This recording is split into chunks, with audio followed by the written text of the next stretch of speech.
یہ ایک ایسی عبادت ہے کہ اس کے فرض ہونے میں، اس کی فرضیت میں کسی کو انکار نہیں ہے، ٹھیک؟ ان لوگوں کو بھی انکار نہیں ہے جو اسلام سے فرقوں سے تعلق رکھتے ہیں، ان کا سیدھا اسلام سے تعلق نہیں۔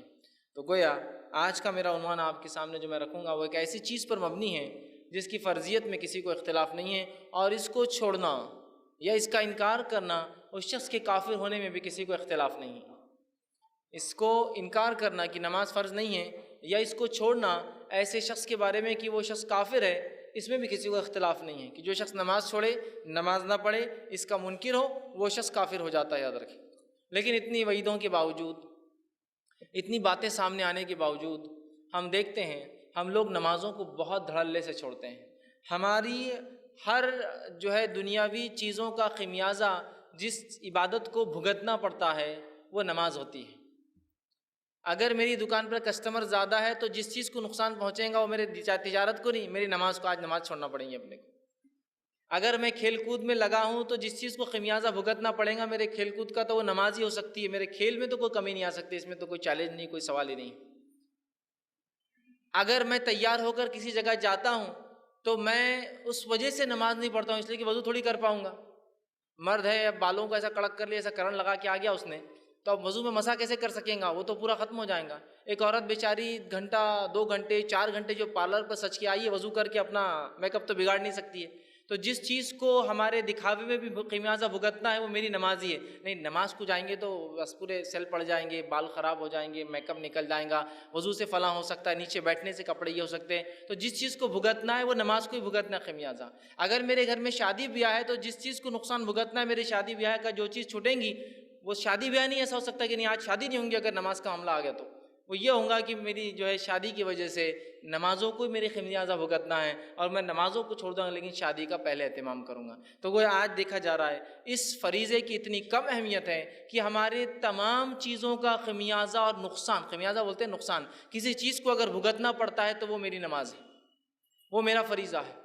گویا اس کا مطلب یہ ہوا کہ اس کی اہمیت ہم اس حد تک کھو چکے ہیں کہ ہمارے لیے نماز چھوڑنا آسان ہے لیکن تجارت نہیں، نماز چھوڑنا آسان ہے لیکن شادی بیاہ نہیں، نماز چھوڑنا آسان ہے لیکن کھیل کود نہیں، نماز چھوڑنا آسان ہے لیکن دنیا کی کسی اور چیز کو ہم ترک اور آگے پیچھے نہیں کر سکتے۔ حالانکہ ہم اس دین اور اس شریعت کے ماننے والے جس کے اندر نماز فرض ہے، اور اس حد تک فرض ہے کہ نبی اکرم صلی اللہ علیہ وسلم نے اور قرآن نے اس کا حکم دیا اور نبی نے اس کا طریقہ بتایا کہ صلاۃ الخوف کیسی پڑھی جائے۔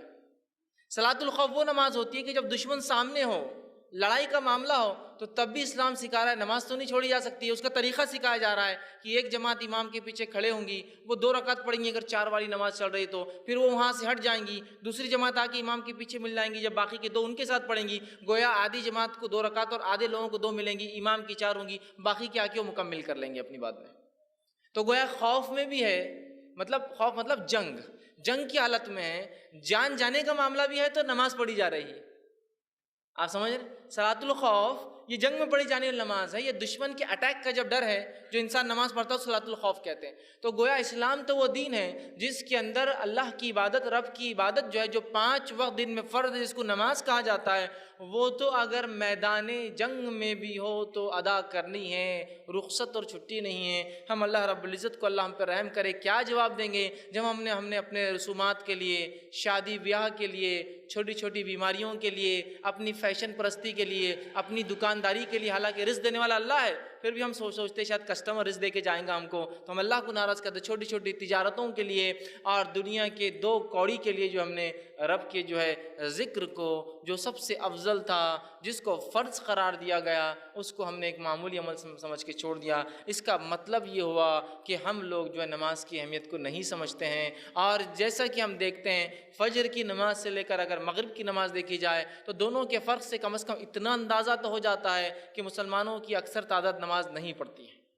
فجر کے اندر 4 6 8 10 ایک صف، اگر مسجد ایسے علاقے میں جہاں زیادہ مسلمان ہیں تو 2 صف زیادہ سے زیادہ، اور مغرب کے اندر وہی مسجد کا حال یہ کہ فل ہو جاتی ہے، لوگ بازو والی مسجد میں کبھی چلے جاتے ہیں۔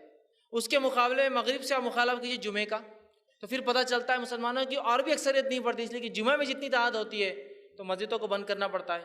پھر اس سے آپ کمپیئر کیجئے رمضان کا پہلا دن، اور وہ پہلی رات جو عشاء کی مغرب کی آتی ہے اور عشاء کی آتی ہے، اس میں تو راستوں کو بند کرنا پڑتا ہے۔ اس کا مطلب عام جمعے میں بھی لوگ اتنے نماز نہیں پڑھتے جتنے رمضان میں پڑھتے ہیں، اور رمضان میں بھی جس کو جمعۃ الوداع کے نام سے مشہور کر دیا، آخری جمعہ جو ابھی گزرا ہے، اس میں جو ہے اگر اس کا معاملہ لے تو اس میں بھی اور تعداد ملیں گی جو عام جمعہ میں بھی نہیں ملتی ہے۔ اس سے پتہ چلا عام جمعہ میں رمضان کے بھی جتنے لوگ نماز نہیں پڑھتے جمعۃ الوداع کو پڑھتے ہیں، اور عیدین کا اگر معاملہ لے تو عیدین میں آپ کو اتنے لوگ ملیں گے جتنے آپ کو جمعے میں بھی نہیں ملتے، چاہے جمعۃ الوداع جس کو کہا تھا اس میں بھی نہیں ملتے۔ اس سے پتہ چلا کتنے لوگ کثرت سے نماز چھوڑ رہے ہیں۔ ایک فجر کی عام نماز سے لے کر عید کی نماز سے اس کو کمپیئر کر لیجیے، کیونکہ ایک عیدگاہ لاکھوں کی تعداد میں ہے، اس کے اندر مصلی، ایک عیدگاہ میں 1.25 لاکھ، ایک عیدگاہ میں 1 لاکھ، ایک عید پر تو لاکھوں، اور پھر جمعہ جو ہے عیدین کی نمازیں جو مساجد میں بھی ہو رہی ہے، پھر لوگوں نے پرائیویٹ جو ہے اپنے کھیتوں پر بھی اور کھلے میدانوں میں بھی شروع کر دیے، اتنا ہونے کے باوجود بھی جگہ نہیں پڑتی ہے۔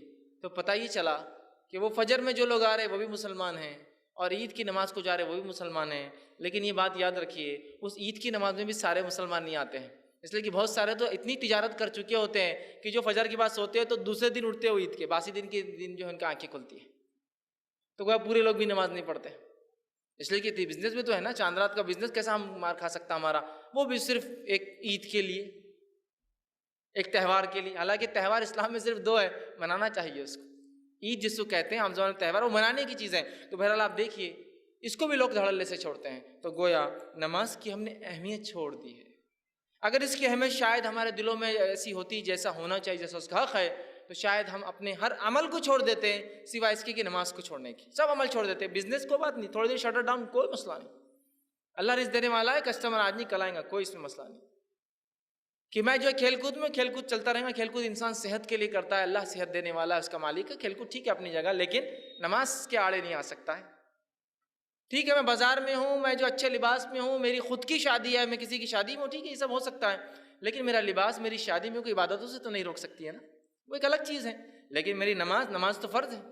اسی طرح اگر ہم یہ نماز کی اہمیت کو جان لیں تو انشاءاللہ عزیز میں دعوے سے کہہ سکتا ہوں جتنی مسجد ایگزسٹنس میں ہیں، ایک بھی شہر کی کوئی مسلمان آبادی کی مسجدیں پرنے والی نہیں ہیں نمازیوں کو، کیونکہ اتنی کم مسجدیں ہیں، اتنی کم مسجدیں ہیں کسی کو انتہا نہیں، چونکہ نماز کہاں پڑھتے ہیں لوگ، کبھی کبھار جمعہ پڑھ لیتے تھوڑی بڑھا دیتے لوگ، عیدین میں تو اکثر بولتے چلو عید کے لیے مسجد کو اتنا تھوڑی بڑھا سکتے، ٹینٹ لگا دو، کچھ کر دو۔ تو ہم نے نماز کی اہمیت کو کھو دیا۔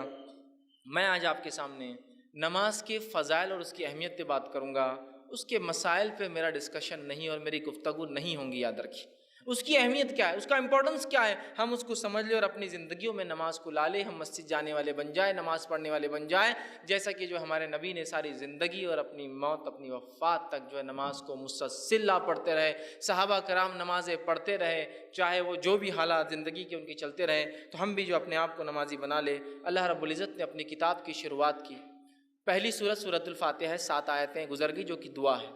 دوسری سورت آتی ہے، دوسری سورت جو ہی شروع ہوتی ہے اللہ رب العزت نے اس میں فرمایا، سورہ بقرہ سورہ نمبر 2 آیت نمبر 1 میں الف لام میم، یہ حروف مقطعات ہے، اس کا معنی اللہ جانتا ہے۔ ذالک الکتاب لا ریب فیہ ھدی للمتقین، اس قرآن کا اللہ کی طرف سے ہونے میں کوئی شک نہیں، ہدایت متقین کے لیے۔ الذین یؤمنون بالغیب، متقی وہ ہے جس کی پہلی صفت یہ ایمان لاتا ہے غیب پر، وَيُقِيمُونَ الصَّلَاةَ، اور نماز قائم کرتا ہے، وَمِمَّا رَزَقْنَاهُمْ يُنْفِقُونَ، جو اللہ نے دے رکھا اس میں سے خرچ کرتا ہے۔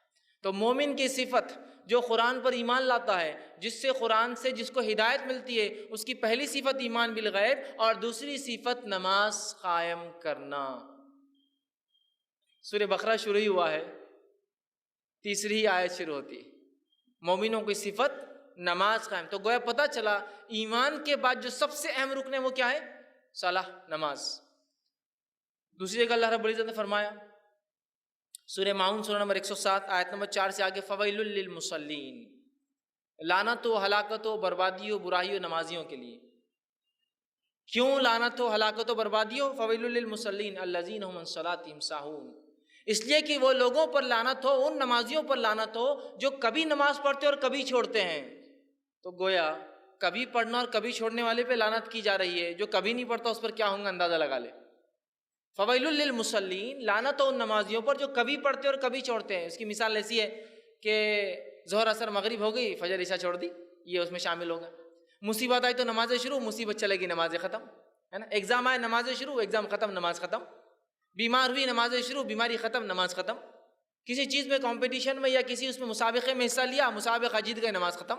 ہے نا. تو کبھی پڑھتے ہیں اور کبھی چھوڑتے ہیں, منمانے ڈھنگ سے پڑھتے ہیں, جتنی چاہے اتنی پڑھتے ہیں, حالانکہ فرض 5 ہے لیکن جب چاہے. تو کہا فویل للمصلین, تو ایسے نمازیوں پر لعنت ہو جو کبھی پڑھتے اور کبھی چھوڑتے ہیں. تو گویا کبھی پڑھنے اور چھوڑنے والوں پر لعنت بھیجی گئی, تو مکمل اور مسلسل چھوڑنے والوں پر اللہ کتنی جو ہے لعنتوں کو اپنی اس پر, جس کو بولیں گے بے شمار لعنتیں نازل کرتا ہوں. ہم ایک گیس کر سکتے ہیں, اندازہ ہی لگا سکتے ہیں. جو پڑھ رہا ہے اور کبھی چھوڑ رہا ہے اس پہ لعنت ہے, جو ہمیشہ چھوڑتا ہے اسے کیا ہوتا ہوں گا, اس سے ہم اندازہ لگا سکتے ہیں. نبی اکرم صلی اللہ علیہ وسلم فرماتے ہیں, صحیح بخاری کی روایت, آپ نے فرمایا, کہا بنی الاسلام علی خمس, اسلام کی بنیادیں 5 چیزوں پر ہوتی ہے. پہلا کہ تو گواہی دے کہ اللہ کے سوا کوئی معبود برحق نہیں اور محمد صلی اللہ علیہ وسلم اس کے رسول ہیں. دوسرا نماز قائم کرے. تیسرا جو ہے زکوٰۃ ادا کرے. چوتھا جو حج کرے. اور 5واں آپ نے فرمایا وہ صوم رمضان, اور رمضان کے روزے رکھے. 5 باتیں فرائض میں بتائیے. تو گویا اسلام کی بنیادیں, بنی الاسلام علی خمس, بنیادیں, ستون, عماد, جو کالم, جو پلر ہوتا ہے جس کے اوپر کسی چیز کی چھت ٹیکی جاتی ہے اس کو کہتے ہیں عماد, بنیاد. تو اسلام کی بنیادیں, اسلام جو جس چیز پر ٹکا ہے اس کے 5 کالمز اور پلر سے اسلام ٹکا ہے. اور اس میں سے سیکنڈ پلر جو ہے امپورٹنس کے اعتبار سب سے پہلا تو توحید, شہادت. اس کے بعد نیکسٹ پلر صلاح, نماز ہے. تو اندازہ لگائیے ہم اگر نماز کو چھوڑتے ہیں تو گویا اللہ نے جو دین, جس عماد, جن پلروں پر, جس پہ بنیاد رکھی ہے, اس بنیاد میں سے ایک بنیاد کو ہم کاٹنے والے اور ڈھانے والے بن جاتے ہیں. اور اسلام نے اتنی اس کی جو ہے حکم دیا کہ اس کو جو ہے دوسرا وہ کیا. اور اللہ کے رسول صلی اللہ علیہ وسلم کے پاس جب کوئی شخص اسلام قبول کرنے آتا, واقعات اٹھا لیجیے حدیث کی کتابوں میں, سیرتی کتابوں میں, جب کوئی شخص اسلام قبول کرنے آتا تو نبی اکرم صلی اللہ علیہ وسلم اس کو سب سے پہلے کلمہ پڑھاتے, اور کلمہ پڑھانے کے بعد دوسرا کام جو بولتے ہو کیا ہے معلوم آپ کو, نماز قائم کر. اور 2 رکعت نماز پڑھنے کا اس شخص کو حکم دیا جاتا تھا. اندازہ لگائیے یہاں ابھی اسلام قبول کیا ہے, مسلمان بنا ہے, حق کی طرف آیا ہے, حق کی گواہی دیتی, دوسرا کام کیا کرایا جا رہا ہے اسے اسی دن. آپ کہتے تھے کہ جو ہے انسان اسلام کلمہ پڑھاتے تھے, اسے غسل کا حکم دیا جاتا تھا, اسے اپنے جو زندگی اس نے پہلے کفر میں گزاری, اس کفر کے بالوں کو نکالنے کا حکم دیا جاتا تھا, اور فوراً اس کے بعد آپ کہتے تھے نماز قائم کرو, اور وہ شخص نماز پڑھتا تھا. کئی واقعات, خود عمر ابن خطاب رضی اللہ عنہ فرماتے ہیں میں جب اسلام قبول کیا آپ صلی اللہ علیہ وسلم مجھے غسل کا حکم دیا اور نماز پڑھائی. تو آپ دیکھ رہے ایک نو مسلم کو اسلام قبول کرتے ہی معافی نہیں ہے کہ نہیں چلو اب اسلام قبول کی 1-2 سال تمہارے لیے معافی ہے, اس کے بعد تو نمازی بن جانا. اس کو کوئی آپشن ہی نہیں ہے. جب رب پر ایمان لایا تو اگلا فریضہ اس کے لیے تیار ہے, وہ کیا ہے, صلاح, نماز قائم کرنا ہے. اور آج ہم جو ہے پیدائشی مسلمان ہونے کا دعویٰ کرتے ہیں, اور کس دھڑلے سے اور کس آسانی سے نماز کو چھوڑتے ہیں. اللہ رحم کرے, ہمیں اگر اللہ رب العزت معاف نہ کرے تو یقیناً ہم تو بہت خسارہ اٹھانے والوں میں ہو جائیں گے. کس دھڑلے سے چھوڑے, بالکل نماز کا کیا ہے. اور حالت یہ ہے کہ 2 دوست, 2 مسلمان, 2 بھائی ایک ساتھ بازار میں جاتے ہیں, ایک ساتھ گھر میں بیٹھے ہوتے ہیں, ایک ساتھ کسی جگہ ہے, ایک کہتا ہے میرے بھائی نماز کو چلو, دوسرا کیا کہتا ہے تم جا کے آؤ, سبحان اللہ, تم جا کے آؤ. ایک کفر اختیار کرتا اور ایک ایمان پہ چلتا ہے. ایک ہی وقت میں 2 بھائی ہے, 2 دوست ہے, 2 بزنس پارٹنر ہے, ایک ہی وقت ہے, ایک کہتا ہے تم جا کر آؤ, گویا ایک کفر اختیار کرتا ہے اور دوسرا ایمان پر باقی رہتا ہے. کیا عجیب حال ہو گیا نا.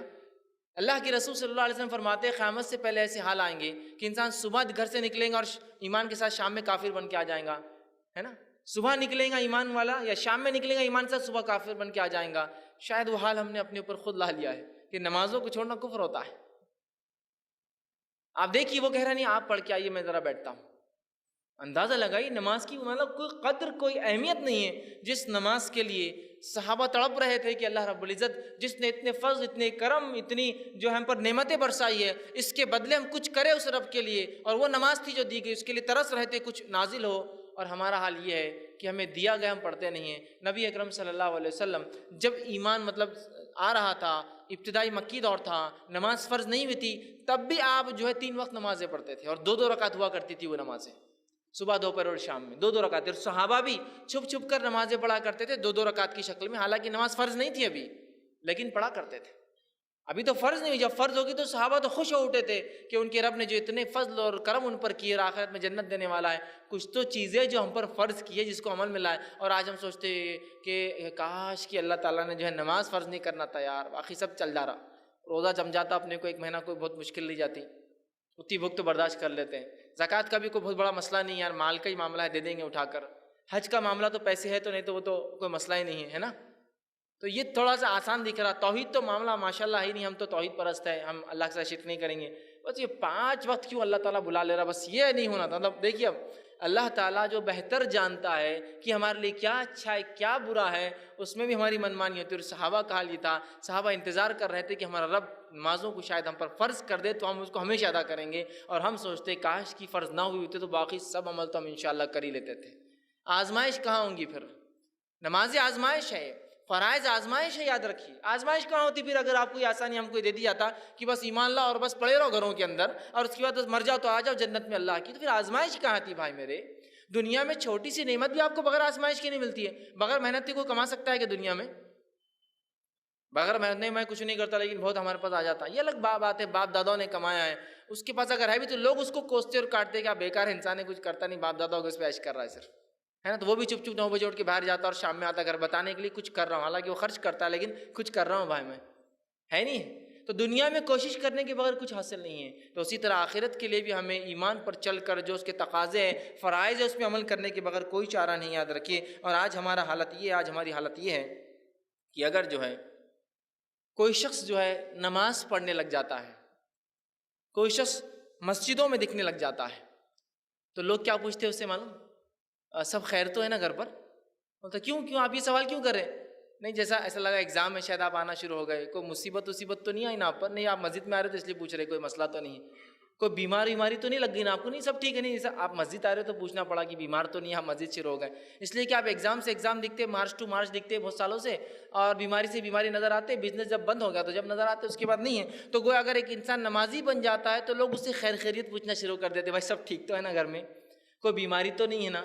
کوئی مصیبت تو نہیں ہے نا؟ اس لیے کہ ہم نماز کو تبھی تو استعمال کرتے ہیں جب ہم بیمار ہو جاتے ہیں، مصیبت زدہ ہو جاتے ہیں، بزنس ڈوب جاتا ہے، بچے بگڑ جاتے ہیں، لڑکی بھاگ کر چلے جاتی ہے، لڑکا بھگا کر لا لیتا ہے، اس نے فلاں کر دیا، تو اللہ کی راہ میں جو ہے پھر اللہ کے جو ہے دین پر عمل شروع، نمازی بن گئے بالکل، تسبیح ہاتھ میں چالو ہے، مسجد سے اٹھا کے لے جانا پڑ رہا، نکل رہے نہیں خود سے، اور اس کے بعد جب وہ معاملہ حل ہو گیا، کیس ختم، معاملہ ختم، اللہ نے نعمت دے دی، تجارت چل گئی، فلاں ہو گئی، اس کے بعد پھر لوگ پوچھتے ہیں شاید سب اچھا چل رہا، کیوں؟ نہیں وہ آپ مسجد نہیں آ رہے ہیں تو ایسا لگا اب اچھا چل ہی رہا ہوں، اس لیے کہ مسجد آ رہے تھے اب چھوڑ ہے ہی نہیں ہے۔ یہی حال ہو چکا ہے کہ نمازیں جب انسان پڑھے تو لوگ شک میں پڑ جاتے ہیں، کوئی مصیبت میں لگتا ہے، اس لیے کہ اس کے بغیر تو نماز کو کبھی آتا نہیں ہے۔ حالت ہمارے یہ ہے، نبی اکرم صلی اللہ علیہ وسلم فرماتے ہیں، مسند احمد کی روایت ہے نماز کی اہمیت بیان کرتے ہوئے، اول ما یحاسب به العبد صلاته، روز قیامت جو سب سے پہلے اللہ جس چیز کا حساب شروع کریں گا بندے سے وہ اس کی نماز ہوں گی۔ پہلا حساب اللہ کے حق میں جو ہوگا وہ نماز، اور پہلا حساب بندوں کے حق میں جو ہوگا خون کا ہوگا۔ تو بندے کا جو اللہ جب معاملہ کریں گا اپنا، تو توحید تو بہرحال ہے، نماز سب سے پہلی چیز ہے جس کا حساب ہوگا۔ جامع ترمذی کی روایت اللہ فرمائیں گا بندے کی نماز دیکھو، سب سے پہلے اس کی نماز دیکھی جائیں گی۔ اللہ کہیں گا کیا ہوا، اس کی نماز پوری ہوئی نہیں ہوئی؟ جو ہے فرشتے کہیں گے اللہ اس کی نماز میں کمی ہو رہی ہے، تو اللہ کہیں گا دیکھو اس کی کوئی اور نفل سنت وغیرہ ہے کہ اگر ہو تو یہ اس سے فرائض کی تکمیل کر دینا، ٹھیک؟ تو وہ ڈھونڈی جائیں گی، پھر اگر وہ بھی نہ ہوئی تو پھر خسارے میں رہا انسان۔ تو پہلا سوال، پہلا حساب، پہلا کتاب، فرسٹ اکاؤنٹیبلٹی، پہلا اکاؤنٹ جس چیز کے تعلق سے رجسٹرز کھولے جائیں گے میرے اور آپ کے، وہ ہوگا نماز کا معاملہ۔ اب ہر شخص سوچ لے، اگر کوشچنر ایگزامینر کے فرسٹ کوشچن کے اندر جو وائوا میں ہوتا ہے، اورل ٹیسٹ میں ہوتا ہے، انسان فیل ہو جائے تو اگلوں کا کیا ہوتا ہے ہم سب جانتے ہیں۔ پہلا سوال آپ نے غلط لکھا پرچے میں، تو ایگزامنر سائیکولوجی کر رہے یار اس نے پرچہ غلط لکھا ہی ہوگا پورا، ہے نا؟ تو ہر کوئی بولتا فرسٹ وہ اٹیمپٹ کرنا چاہیے جو سب سے اچھا آپ لکھ سکتے ہیں، ہے نا؟ تو پہلا کوشچن دیکھیے نماز، اگر اس میں ہم فیل ہو گئے تو اگلوں کے بارے میں اندازہ ہی لگایا جا سکتا کیا ہونے والا ہے۔ پھر فرسٹ امپریشن ہی ہمارا غلط پڑ جائے گا۔ ہم کوشش کریں نماز کو امپریشن کے لیے نہیں، لیکن اپنے رب کے پاس حساب دینا ہے، یہ فریضہ ہے، اور اس کو خواہش کے ساتھ تکمیل پہ لے جائے کہ نہیں اللہ مجھے کرنا ہے، تو اتنی نعمتیں دیتا ہے، اگر کوئی عام انسان اتنی نعمتیں دے تو مجھے کتنا اس کا شکر ادا کرنا پڑتا ہے نہیں؟ ایک انسان کسی کو خیرات بھی دے تو بیچارہ جو لیتا ہے نا اس کو شکریہ ادا کرنا پڑتا ہے اس کا، حالانکہ خیرات دے کر وہ احسان نہیں کرتا ہے، وہ اپنا ایک بوجھ اتارتا ہے سر سے، پھر بھی لیکن وہ کرتا ہے۔ تو اللہ اتنی بیش بہار نعمتیں دیتا ہے، کیا اس کے شکر میں ہم فرائض پہ بھی عمل نہیں کریں گے؟ بہرحال یہ بڑی ضروری چیز ہے۔ آج ہم جو ہے اتنی مصروفیت کا ہم بہانہ بناتے ہیں اور جو ہے اتنے کام ہم نے اپنے اوپر جو ہے لاد لیے ہیں کہ جس کا خمیازہ اگر کسی کو بھگتنا پڑتا ہماری مصروفیت کا تو وہ صرف اور صرف نماز ہوتی ہے۔ اور آج جو ہے نماز کا ایسا معاملہ ہو چکا ہے کہ ہم بہت کم اسے ادا کرتے ہیں، حالانکہ نماز کی ادائیگی پابندی سے کرنا، اس کی خاص تاکید اللہ کی کتاب نے دی۔ اللہ رب العزت سورہ انعام سورہ نمبر 6 آیت نمبر 92 فرماتا اور کہتا ہے والذین یؤمنون بالآخرۃ یؤمنون بہ، جو لوگ ایمان لاتے ہیں آخرت پر وہ ایمان لاتے ہیں اس قرآن پہ، وہم علی صلاتہم یحافظون، اور وہ اپنی نمازوں کی حفاظت کرتے ہیں۔ جو آخرت پر ایمان لاتا ہے وہ قرآن پر ایمان لاتا ہے، جو قرآن پر ایمان لاتا ہے وہ نمازوں کی حفاظت کرتا ہے۔ مومنوں کی صفت، قرآن کہہ رہا ہے کہ نمازوں کی حفاظت کرنا مومن کی صفت ہے۔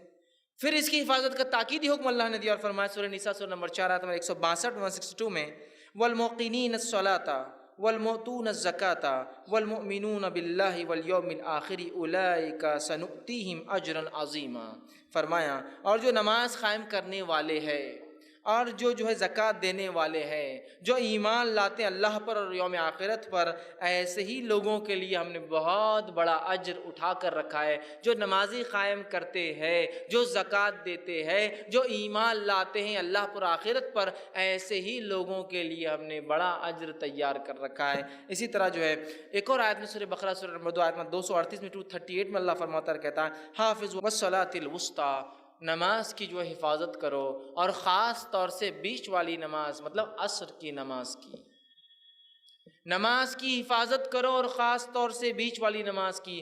پھر تاکید کی نماز کی اور فرمایا سورہ مومنون سورہ نمبر 23 آیت نمبر 9، جس میں سکسیسفل لوگوں کی بات بتائی گئی ہے۔ بہت سے لوگ ہوتے ہیں نا جو لوگ MBA کرتے ہیں، مینجمنٹ کورسز کرتے ہیں، ان سے پوچھیے سکسیسفل لوگوں کی جو ہے سوانح حیات بایوگرافی پڑھنے کا کیا امپورٹنس رہتا ہے۔ پھر وہ بولتے ہیں یہ مینیجر تھا، اس نے یہ کیا زندگی میں فلاں، اس کی سوانح حیات فلاں کرتا تھا، یہ کرتا تھا، ہے نا۔ تو اب یہاں اللہ رب العزت بیان کر رہا ہے آخرت میں سکسیسفل لوگوں کی صفتیں ہیں سورہ مومنون کی ابتدا میں، اس میں سے ایک صفت جو سکسیسفل جو لوگ آخرت میں جو کامیابی اٹین کریں گے ان کی ایک صفت کیا ہے اللہ بیان کر رہا ہے والذین هم علی صلاتہم یحافظون، اور آخرت میں کامیاب لوگوں کی ایک صفت ہے وہ اپنی نمازوں کی بڑی حفاظت کرتے ہیں، اس کو سید کے جوت کے رکھتے ہیں کہ بھول نہ جاؤں، چھوٹ نہ جائے، غفلت نہ ہو جائے، سو نہ جائے، کہ میری سواری ایسی جگہ نہ رکے تو کچھ نہ کچھ پہلے انتظام کر لوں، وضو کا کیا معاملہ ہوگا، پانی نہیں تو تیمم کے لیے کیا تیاری کر کے نکلتا ہوں، طہارت چونکہ ضروری ہے تو طہارت کا انتظام ہے نہیں اس جگہ، اس کو دیکھ لوں، نہ ہو تو ڈھیلوں کا انتظام پہلے سے کر کے سفر میں نکلوں، سب پہلے سے حفاظت کرتے رہتے ہیں۔ اس کو حفاظت سمجھتے ہیں نا، حفاظت میں کوئی ایک چیز نہیں آتی، اوور آل مکمل طور سے اس کو سیف گارڈ کرتے ہیں۔ تو کہا مومن وہ ہے جو اپنی نمازوں کی حفاظت کرتے ہیں۔ بہت سارے لوگ نمازوں کی حفاظت کرتے ہیں جس شہر میں، سفر میں گئے تو پوری نماز گل، یہاں سے دلی گئے تو دلی میں اگلی نماز، ارے کیوں؟ ارے طہارت کا مسئلہ، ٹرین میں پانی نہیں رہتی، تو پھر حفاظت والے کہاں ہوئے آپ نماز کے؟ جب آپ نکلے تھے ٹرین کے سفر تو آپ کو یاد رکھنا چاہیے تھا طہارت کے لیے پانی شاید نہ ہو، تو ڈھیلے پہلے سے تیار کر کے پیکٹ میں بند کر کے لے کے چلو کہ طہارت کرنے کی ضرورت پڑ گئی تو، اور اگر پانی نہ ہوا تو طہارت پھر وضو بھی کرنا ہے، نہ ہوا تو مٹی چھان کر ایک پنی میں ڈال کے لے جاؤ کہ تیمم کی ضرورت پڑے تو ٹرین میں مٹی کہاں ملیں گی، گندگی ہوتی ہے وہاں تو، ہے نا، تو پھر میں مٹی بھی لے جاؤں تاکہ تیمم کے لیے مٹی بھی تیار۔ یہ تو معنی حفاظت کرنے والے اپنی نماز کو سیف گارڈ کر کے رکھتے ہیں۔ میری بس اگر چھوٹ جاتی ہے تو بس رکیں گے نہیں اگلے مقام پہ، اس لیے کہ بہت لمبا ہے، تو پھر بس والے سے بات کر کے اچھا ایسا ہے کہ چلو میں نماز کے وقت کب شروع ہوتا ہے کب ختم ہوتا ہے، آج تو ماشاءاللہ اینڈرائڈ کا زمانہ آسانی سے پتہ چل جاتا ہے، چلو ٹائم تو ہو گیا پڑھ لیتا ہوں، اس لیے کہ پھر بس رکنے والی نہیں بہت لمبا، یہی تو حفاظت، سیف گارڈ کرنا اپنی نمازوں کو۔ تو کہا والذین هم علی صلاتہم یحافظون، اپنی نمازوں کی حفاظت کرتے رہتے ہیں، اس کے بارے میں غور و فکر کرتے ہیں، وہ چاہتے ہیں کہ نمازیں ان سے نہ چھوٹے اور مکمل حفاظت کے ساتھ وہ اپنی نمازوں کو ادا کرے۔ یہ صفت ہے۔ موطا امام مالک کی روایت ہے، آپ صلی اللہ علیہ وسلم فرما رہا ہے یقیناً میرے نزدیک، آپ سب فرما رہے ہیں یقیناً میرے نزدیک تمہارے امور میں سے سب سے اہم اور ضروری کام، یقیناً میرے نزدیک تمہارے امور میں سے سب سے اہم اور ضروری کام نماز ہے۔ کیا فرما رہے ہیں آپ صلی اللہ علیہ وسلم؟ تمہارے معاملے میں سب سے اہم چیز جو حکم میں تمہیں دے رہا ہوں، جو امور تمہیں دیے گئے، سب سے اہم چیز نماز ہے۔ پھر آگے فرماتے ہیں ضروری کا کام نماز ہے، جس شخص نے اس کی پابندی کی، اس پر جو ہے کاربند رہا، جس نے پابندی کی، اس پہ اڑا رہا، اس نے اپنا دین محفوظ کر لیا۔ جس نے نماز پڑھی اس نے اپنا دین محفوظ کر لیا، اور جس نے اسے ضائع کر دیا وہ دوسرے معاملات میں بالاولی سست اور کوتا ہوں گا۔ پتہ یہ چلا رسول اللہ فرما رہے ہیں جو نماز میں سستی برتتا ہے اس کا مطلب دنیا کے کاموں کے لائق وہ آدمی نہیں ہے. جو اللہ کا جو حق ہے اور سب سے پہلا امپورٹنٹ کام ہے اگر وہ نہیں کرتا ہے تو اس پہ ٹرسٹ مت کیجیے کہ آپ کے دوسرے کام بھی کر سکتا ہوں, وہاں بھی وہ سستی برتیں گا. سمجھ رہے ہیں؟